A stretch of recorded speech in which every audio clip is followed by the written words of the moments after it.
Good morning. Thank you all for joining us for the Signal Innovation Showcase. I'm George Seifers, Editor-in-Chief of Signal Magazine. Our next speaker is Michael Davis with CrowdStrike, so please welcome Michael to the podium.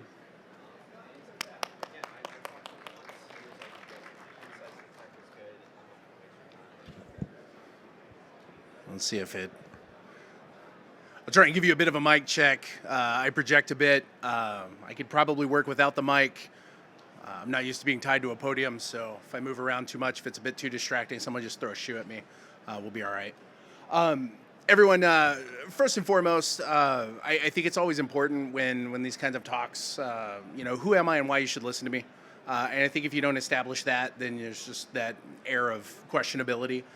My name is Michael Davis. I do work at CrowdStrike. The primary organization that I work under is what we refer to as Counter-Adversary Operations. That is our greater intelligence organization. That is the founding organization of CrowdStrike. So for any of you that are not familiar, we started as a cyber threat intelligence organization. We built into the forensic space in order to have more intelligence collection opportunities through doing IR engagements.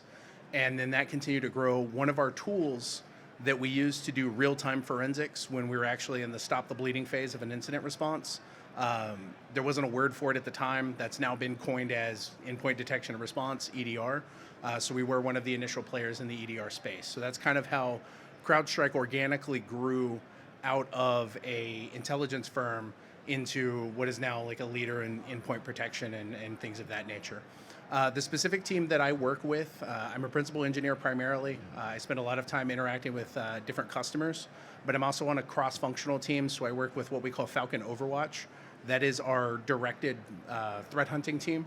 So it is our mission to increase the cost of adversary activity that happens in our customer environments and the environments that we protect. And we do that through aggressive, proactive threat hunting. For those of you with military backgrounds, which I'm sure will be most of you, if you're familiar with the concept of F3 EAD, find, fix, finish, exploit, analyze, disseminate, we operationalize that almost religiously in real time against the data that we're collecting. The reason I go through all of that, this is going to be a bit of a shift from what you would normally expect in some of the sessions like this, because I'm not trying to show you a product. I'm not trying to sell you anything. I'm not trying to get any cool guy points. I've just got some cool stuff that we've seen through our contact with the adversary, and I'm going to share that with you. So at the end of the day, this isn't any sort of platform demo. This isn't any sort of enticement to look at any specific products. I just want to talk about what we're seeing the adversaries do. The reason I think that's relevant is while we do protect organizations in the DoD space, we do protect folks in all sectors really, we have capabilities with Impact Level 5 certifications so we can protect those, those more classified environments. We also have visibility into non-classified, non-military, and civilian environments. Not only civilian environments, but around the world in different countries. So we even have endpoints that are deployed in China. So just a bit of a sly anecdote there. We've seen evidence of update tampering by the Great Firewall, where we've seen endpoints spontaneously become compromised. And our best hypothesis at this time is, there was some activity that, that patch was intercepted or modified in transit, and it's likely related to that. So point being, since we have so much contact with the adversary, especially in some of these more immature environments, we have an opportunity to really see what happens when the adversary gets their legs underneath them and when they start to actually go to work, when they start to actually conduct these operations. And so those are the insights that I'm looking to share with you. Now, everything that I'm going to cover is largely covered in what we refer to as our annual threat report. So we put out 2 reports every year that are free and open to the public. There's the annual threat report, which is effectively a year in review of the previous year.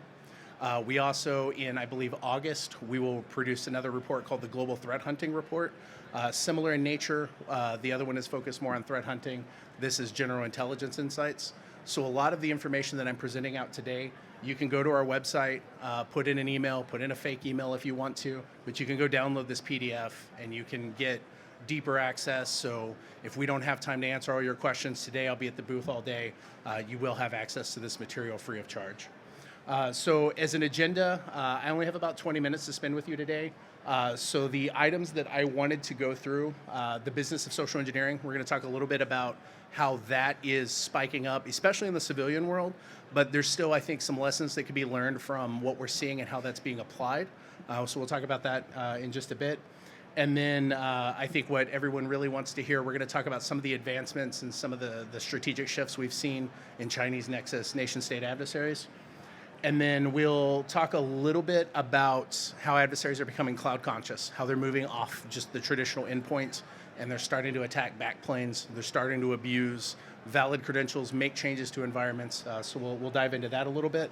And then I want to touch on the vulnerability landscape, which is probably one of the most severe and most relevant to this particular space. So we'll talk about exploit chaining and some of the trends that we've seen in that space. I think I already covered what I was going to talk about on this slide, but that's okay. Realistically, where we're getting this information from, there's a variety of sources. I just kind of want to cover that just very briefly. Of course, the Falcon Overwatch team, the team that I work with, we are doing proactive threat hunting in customer environments around the clock. We follow the sun. We work out of primarily a Five Eyes countries. And so there's no night shift in Overwatch. So there's always someone up and somebody watching, and different analysts that work in different theaters will see different trends. You'll see, when it's 9 o'clock in the morning in China, you're going to see different activity than when it's 8 o'clock in the morning in Russia. So it's kind of interesting. It allows us to develop SMEs from that. So there's that collection opportunity. There's also the general collection opportunity of just having the sensor on all of these environments. We also still engage in incident response services, which means we go and we deploy forensic collections on people post-breach that may not be CrowdStrike customers. That allows us to go outside the wire and get additional intelligence from those engagements. And then we also operate a dedicated collections team. And so they operate in a variety of OSINT capacity, lure operations, things of that nature. And so any intelligence that we can garner from those types of contact with the adversary, that is all aggregated by the Greater Counter Adversary Operations Organization. And that's where these types of finished intelligence reports come from. So just kind of letting you know, like, we're not just pulling this out of thin air. This isn't just based on a Google search. This is based on real contact that we're having from the adversary in these different forms and methodologies. So social engineering. For those of you that aren't interested in this, just plug your ears. We won't spend too much time here. But I do think that it's important to call out, because of the nature of why we're seeing this explosion. Adversaries are finding it more and more difficult to target the endpoint. They're finding it more and more difficult to move around in computer networks. And so they're looking to the weakest link. And the weakest link often is people. And so there's a resurgence, there's almost a renaissance of social engineering that's going on right now. We're seeing a huge increase in voice phishing or vishing. We're seeing a lot of SIM swapping attacks, things of that nature. And it really just comes down to making a phone call, being nice, sounding credible. And one of the ways that they're able to do that is through the advance in LLMs, through AI. So a phishing email that was written 5-10 years ago, you could usually spot them if you were competent and had some exposure, because just the limited competency in the language that was being addressed could often be an indicator.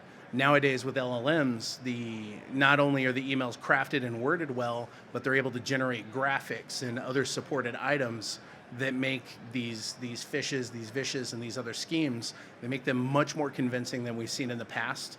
And so I think it's important to be cognizant of those changes regardless, because as we've seen with DPRK especially, the nation-state adversaries are not above using these techniques when applicable. So depending on the type of environment, should be cognizant. You should be having conversations at all levels of the business. Anyone who potentially has access to a protected network could potentially be targeted for social engineering attacks. And when I say targeted, I don't mean drive-by phone calls, but aggressive open source intelligence research footprinting on the potential victim. So I'll give you an example of that from one of our e-crime actors, just because I thought this was kind of a creative way to go about creating stress. If you know anything about social engineering, one of the techniques that you will use to make a victim more likely to be susceptible to a social engineering attack is to induce some sort of stress or some sort of urgency where we can forego other compensating controls or other things that would normally add friction to a process. Hey, this is really important, in the corporate space, this is really important for our CEO. We can't go through normal procurement. We have to do it right now. And so there's an actor that we track as Curly Spider. If you ever see any reports from CrowdStrike or anything in the news, I'll just bring everyone up to speed on the naming schema that we use collectively. The Spider surname always indicates e-crime actors. If it's a nation-state actor, there will be an animal that'll specifically denote what country they're from. The most common ones, Cholima, so the Pegasus that DPRK seems to think is real, that is North Korea. Panda is China. Bear is Russia. Kitten is Iran. So we'll adopt that naming scheme with the surname, and then individual clusters that we've tracked and promoted to named adversaries will have a unique first name. So in this case, Curly Spider, we can tell that it's an e-crime actor from the surname, and then the unique first name is based on, anecdotally, we saw a lot of curl abuse to infill their tools after they got initial access. So a lot of curl became Curly Spider. Just kind of a fun tidbit.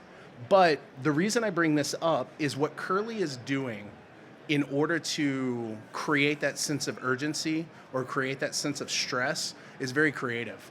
They're using third-party sources, they've got some automation that's built out, and they're creating these mail bombs.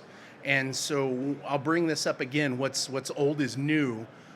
Mail bombing is something that I haven't really thought about since the 90s, right? It's something that we used to do quite a bit in, the wares circles and the darknet forums and things of that nature.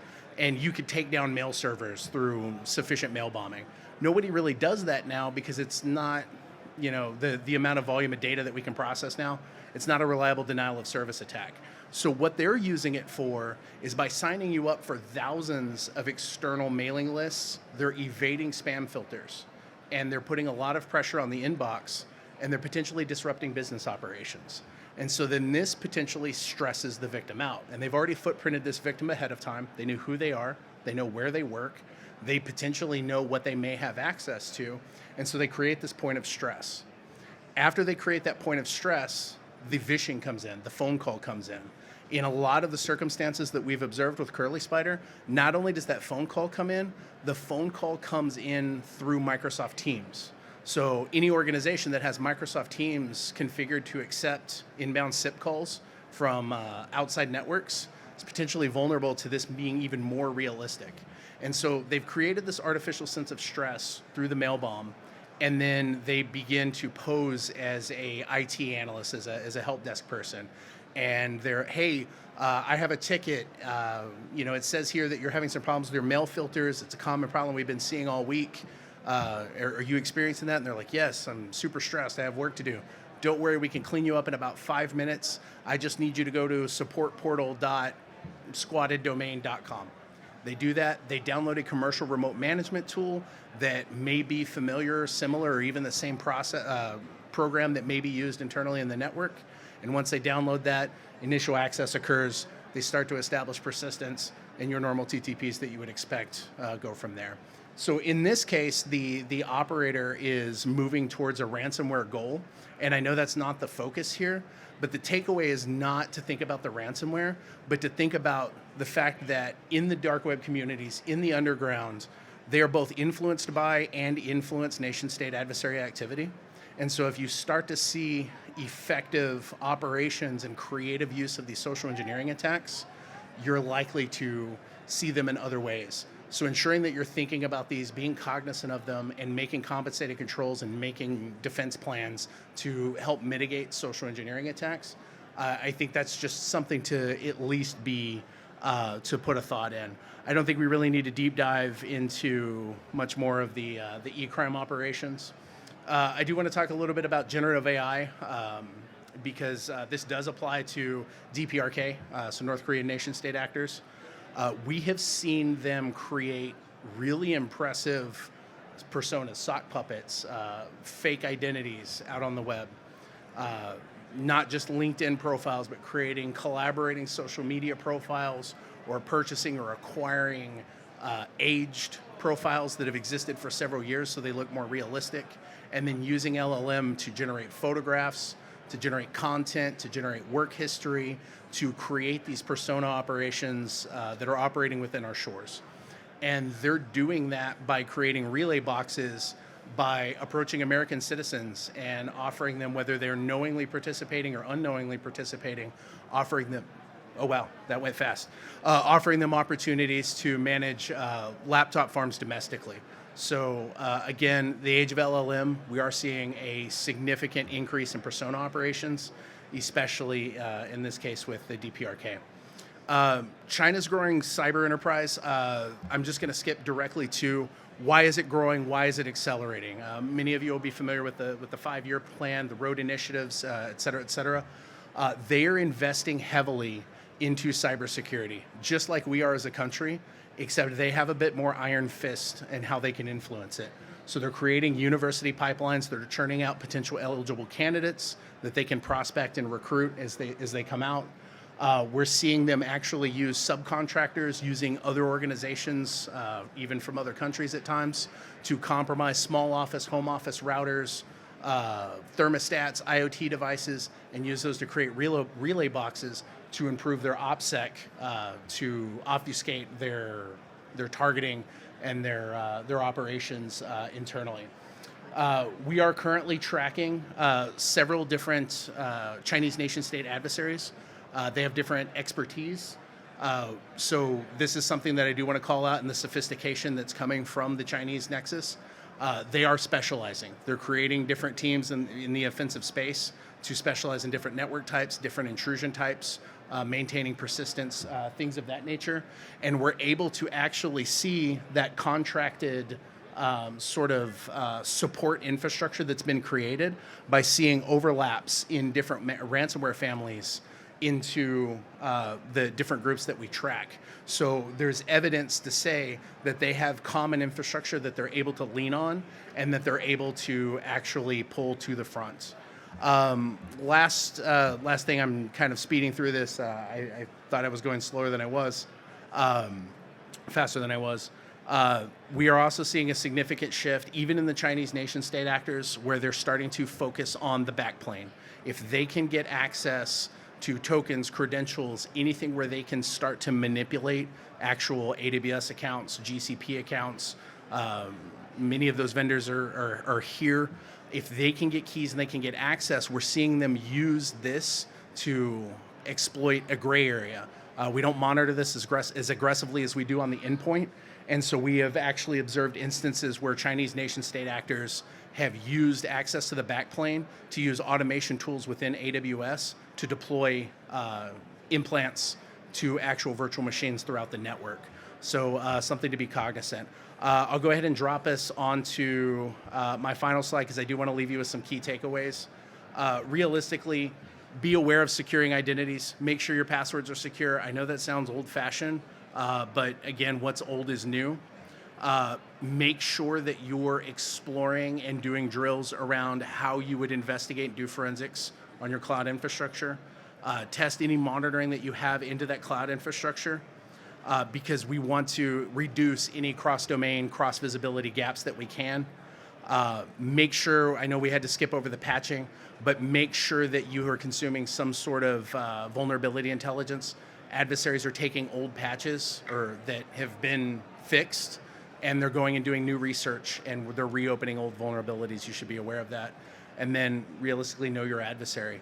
Get as much information you can about these types of operations and work it into your day-to-day workflows. So I apologize we couldn't hit everything. I will be over at the CrowdStrike booth. I'm more than happy to have a conversation with any and all of you.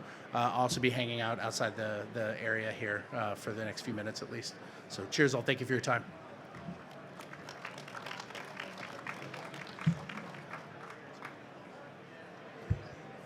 Thank you, Michael. That was great. And did you give them your booth number? Okay. 2516. All right, thank you again. Thank you all for being here for our Signal Innovation Showcase. Please join us in 10 more minutes for our next session. Thank you very much.